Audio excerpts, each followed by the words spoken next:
This is What If I Told You, the event psychology video podcast for event professionals in which Victoria WIITY, event consultant and host, talks with the world's top minds in behavioral science, neuroscience, and psychology on how to transform events using insights about human behavior and mind. For more science-based tips, join Event Psychology Club at eventpsychology.gumroad.com. Also, check out Victoria's online course, Event Psychology Lab, at eventpsychology.thinkific.com, which covers key behavioral science concepts and offers research-backed solutions to your event challenges. This course is a unique opportunity to upgrade your industry skills and gain a competitive edge without adding to your already busy schedule. Now, enjoy the conversation.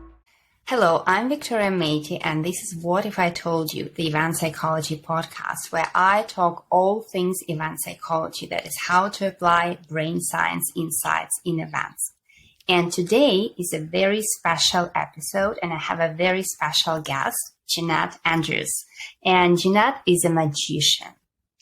And I think it's very appropriate timing as we approach the most magical season of the year.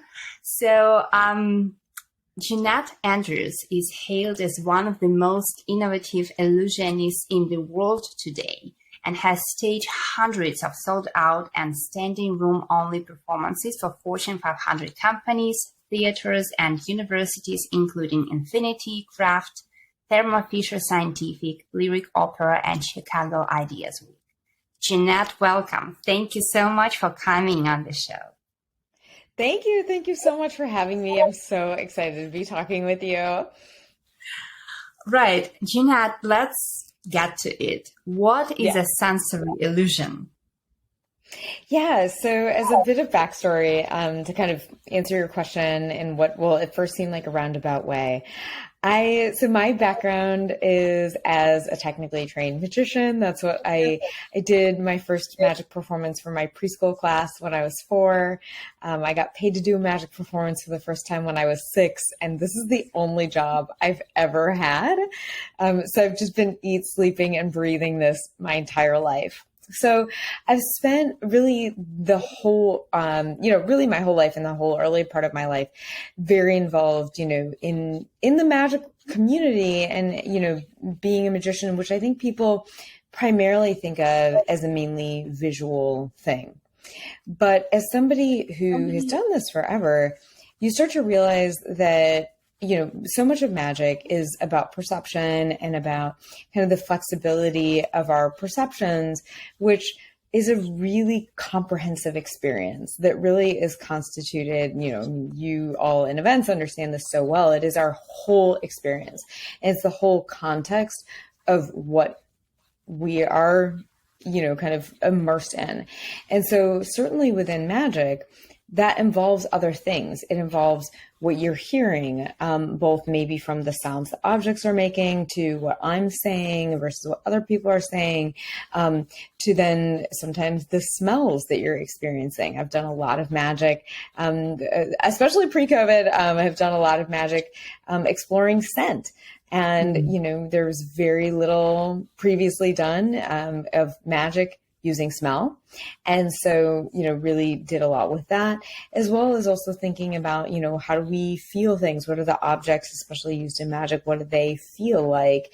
And, for example, we all understand, the basic kind of objects around us. I have my phone sitting here, like we all understand, about how much a phone weighs, things like that. So much of magic does really factor in a lot of our other senses to then hopefully make really effective illusions and to also, kind of point out how vast our sensory perception really is. So I'm also interested in incorporating a lot of other sensory illusions on top of my own magic, things like auditory illusions, which includes the work of Dr. Diana Deutsch, who's like the world's leading researcher in auditory illusions, tactile illusions, things like that, that really kind of point out to us very directly, that our sensory perception is really, really interesting.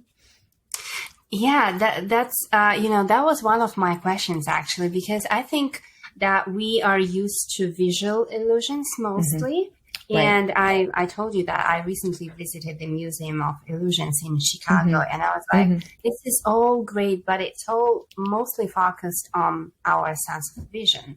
Right. So I wonder, do other types of illusions hold the same power, or are they more powerful? What do you think? I mean, honestly, it's a mixed bag, right? Because I feel like exactly what you're saying. Culturally, we're so familiar with the prevalence of visual illusions. So I think there's something that's so inherently familiar to us that I think for some people may resonate a little bit more deeply. On the flip side, other illusions such as, tactile illusions and auditory illusions, those things, because they have a factor of novelty to them, I think may lend themselves to being a lot more surprising to people, and a lot more intriguing. So I don't know necessarily, the word, whether something is more powerful or more impactful, I think can go either way. We are sort of hyper visual creatures. So I think there's actually more flexibility to play with in terms of the impact that a visual illusion can have. But I think due to sort of the other ways in which we process sensory information, I think other sensory illusions can hold a lot of power. Interesting.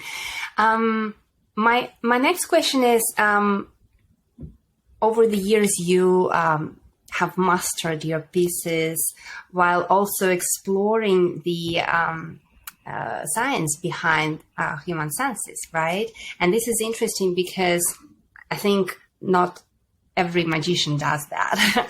And if you could share the most striking discoveries with event professionals, what would that be? I mean, is there anything they should know about, or any research that would help them improve events in a sensory-friendly way? Yeah, no, that's a great question. And I think it is very much, kind of what I was speaking to earlier, in that so much of magic in terms of creating a really robust experience, even if you think of a really simple, very visual magic trick, there are a lot of other components going into it to create that experience and to create that feeling. Again, whether that be, for example, even if somebody were doing, a relatively simple card trick, you can hear the sound of cards being shuffled. You can, feel, how they feel. There's things like that actually, lend kind of credibility to what's going on and sort of create the feeling of that experience. So for me, I also have, an artistic practice. I recently completed a large, full, basically warehouse scale installation art piece, as well as coinciding performance art piece here in New York City called Taken by Artificial Surprise. And that was a lot of what kind of, I think your question is about a lot of it was sort of the experience design of, bringing the audience into the space, having them experience things, having them, experience a sequence of illusions, also progress through pieces of art. And that was a big factor in it, was really looking at,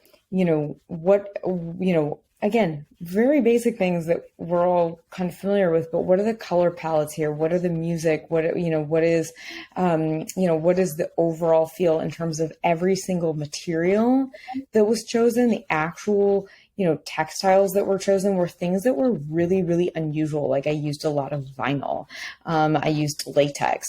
I was using a lot of acrylic, things that were not, typical, maybe, we had a lot of hanging curtains, so a lot of things that were not typical textiles that were used, but then really created a very different atmosphere in the space.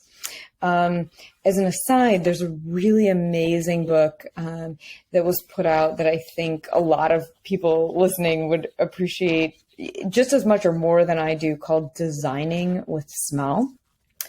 And it's all about how to really create very robust sensory experiences.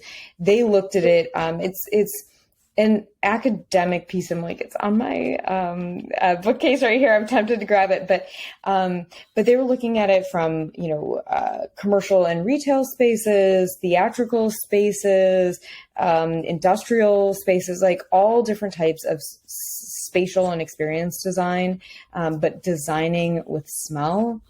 That is what is popping to mind immediately. Right. Thank you so much for this recommendation. I think the sense of smell is so underappreciated. And we definitely can get a lot of benefits from using it at events. Yeah. And I previously had a neuroscientist coming on the show talking about it as well. So definitely we'll put the link or the title of the book in the show notes for anyone to check. My next question is about that event that you had back in 2019. I read an article describing this performance and how those who applied to attend received a small envelope filled with black wax stamped J. And inside, there were a coin and a card, which, when scratched, gave a faint whiff of password. Yeah. And I quote here, sending the Eventbrite registration password via scratch and sniff was a strategy to create a sense of mystery, wonder, and anticipation weeks before the show. But it was also a wax-sealed pushback against impersonal mailers. Yeah. And as I read it, I thought, wow, that is something that we should do more often, because we see a lot of big, sparkly, loud galas, but creating little moments filled with strong emotions. I think is much more sophisticated approach and a more powerful way to attract attention. What do you think? No, I totally agree. And, that was something that I've played around with in my work for a long time, was the idea of sort of expanding the time frame of what a performance or an experience can look like in terms of, that was for a piece that I did called Bottling the Impossible that was all about magic and scent and illusions and scent. And, so that was something exactly like you just said that was, sent to people weeks in advance. So it kind of built a sense of mystery and anticipation that was all very cohesive with the performance. And then the performance happened, and then people actually got a vial of scent to take home that was from the performance. So I was trying to kind of create a much longer form version of, sort of an anticipation, the event, and then a memory of the event. And so, the thing with the scratch and sniff mailers, like that was something, honestly, I have not seen that done in that way before. Honestly, I just haven't. And so that was something that I was trying to, I won't lie to you and say there were not a lot of technical hurdles in doing that. And there's definitely a lot, a lot to jump through in terms of those hoops that I didn't quite anticipate. So yeah, but I agree that I think exactly what you're speaking to, of like finding those little moments where you can create little intrigue or mystery or kind of bolstering a memory, something, those little moments where people can sort of hang their hat on a memory. A lot of times, obviously sense memories are things that I think are easier in terms of almost creating like a little linchpin that is helpful. So I think, that's something that I certainly am always really interested in doing and learning more about. Absolutely. And I love your point about, creating the moments of anticipation and sort of cementing memories after the event. Those are two things that I think event professionals should consider more seriously, because we often are too focused on the moment of the event itself, rather than what is happening before and after. And what I always say is that, what is happening before and after sometimes is even more important for the event, for that, moment when it is already happening. But what you do before and what you do after does affect the experience at the moment. Would you agree? Oh, entirely. Entirely. I mean, I think of personally, I think of kind of the masters of this sort of idea being Sleep No More here in New York City. If nobody's seen Sleep No More, it is the best thing you'll ever see in your life. But they're total masters at making you, like building a sense of anticipation before you go and see the performance. And then you are so immersed within the experience itself that, for example, they're a place where you can't have your phones, you can't take photos, you can't take videos. So obviously I think that's something that is a battle, sort of within contemporary events of how much do we want this happening or not? How much do you want? And I certainly experienced that for myself. My performances, are done best live. And I've obviously pieces of magic that I do virtually, but I have pieces, my main background is obviously doing live performance. So, I think having people's attention focused on live performance as opposed to if people are just photographing things, that's something, I think probably what pops to my mind is the most successful example of this I've ever seen is the artist Oliver Jeffers. And he did also a no phones event where, and they had sent out emails to you in advance saying basically there's almost like a zero tolerance policy for this. If you're not comfortable not having your phone on you, don't come. I think I have that right. This was many years ago, but, and so you had to put your phone in little lockers and then he basically did this very dramatic, painting, performance that was really powerful. I remember almost every moment of this, it was yesterday. And this was probably 6 years ago. Wow. And because I was so focused on the experience. And then at the very end, they had very tiny little Polaroids that you could take that were very small and that were sort of reminiscent of the experience. They weren't of the painting that happened. They weren't, but it was the same feel, the same visual look. And so you just had this one very small takeaway that I still have. And so I think of that as a really beautiful, cohesive, memory cemented idea of a very powerful memory that I have of an experience. Absolutely. Well, that's a great example. Thank you. Let's talk about surprise. Yeah. And I think mostly, planners consider this emotion or using it as a no-brainer. But I always thought there is more to that. And I also heard you refer to the psychology of surprise as being so delicate. And I immediately realized that's exactly how I felt about it. And because event planners utilize surprise very often, I wanted to talk about the psychology of surprise in more detail. Yeah, so surprise is something that I have been fascinated by my whole life and became very actively interested in studying in about 2019 because I realized that there are certain, I'm framing this within the lens of my own magic performance because that's really all I can do as a starting place, and then I'll move outward from there. But there are certain pieces of magic that I've performed for many years that are far more surprising than others. And I started to be really curious about why that is. And so then that started to get me into researching basically hierarchies of surprise and about how the psychology of an experience and our own backgrounds kind of factors into how we experience surprise. So for example, so there's a great research study that was done on this by Thomas Griffiths, who's a psychology researcher, and he wrote a paper. I can't believe I don't have this memorized, but I believe it's called The Ontological Commitments of Object Transformations Within Magic. And basically he's talking about how, certain materials and certain objects have qualities that are really intrinsic to them. And it's sort of changes within those intrinsic properties that create different levels of surprise or not.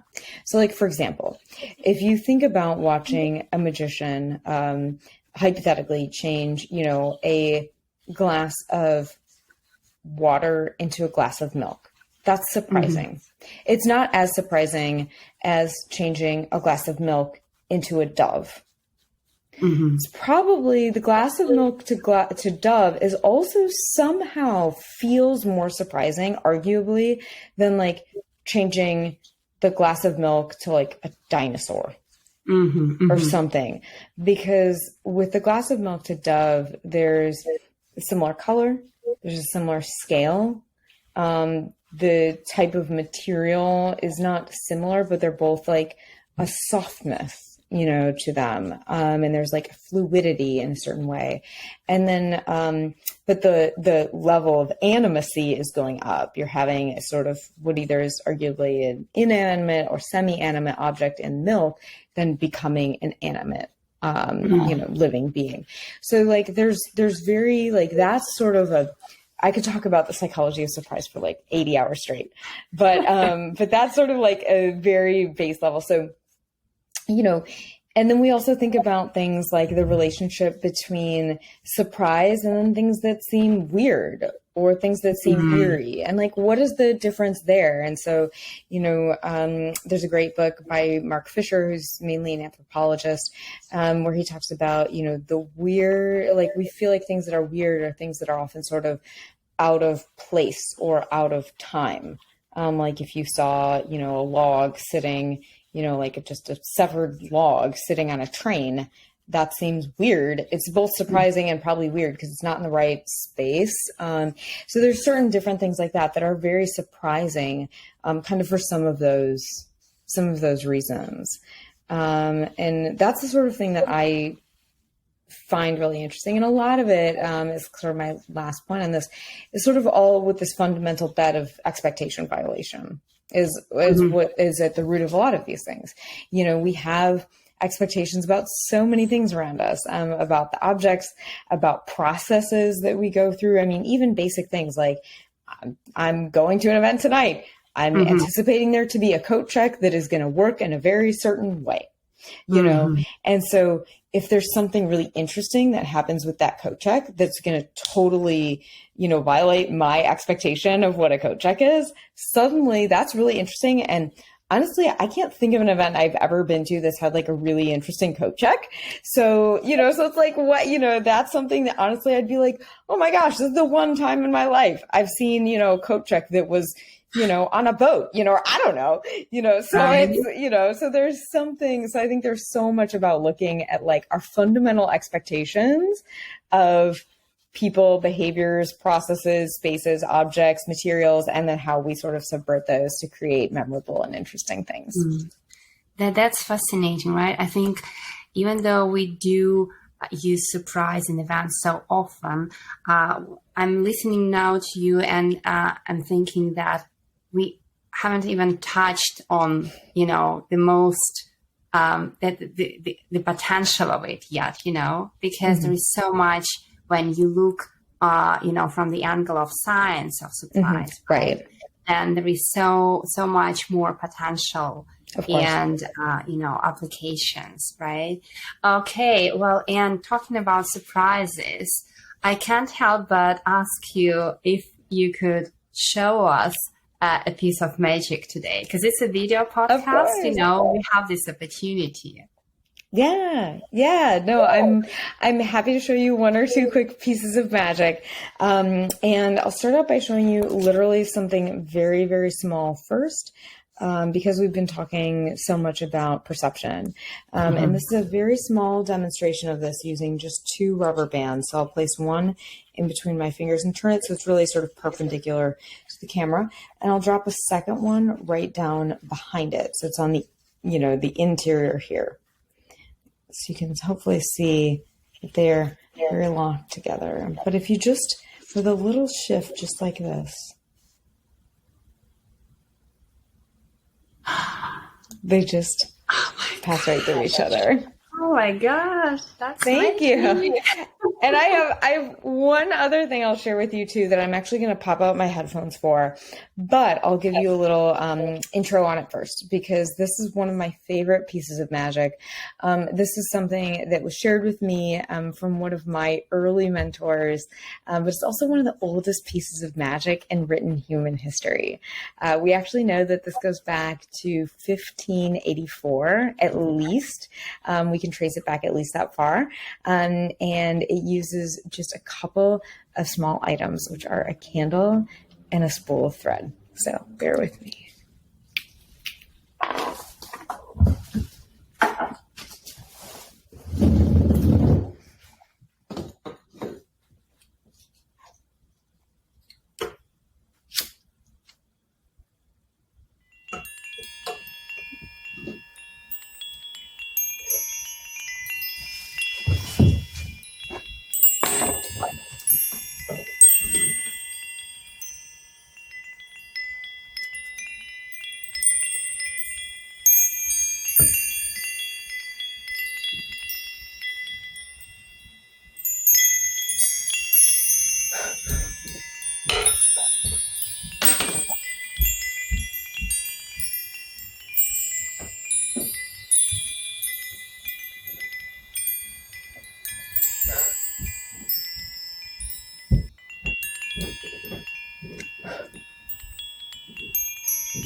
Oh my gosh, this is fascinating.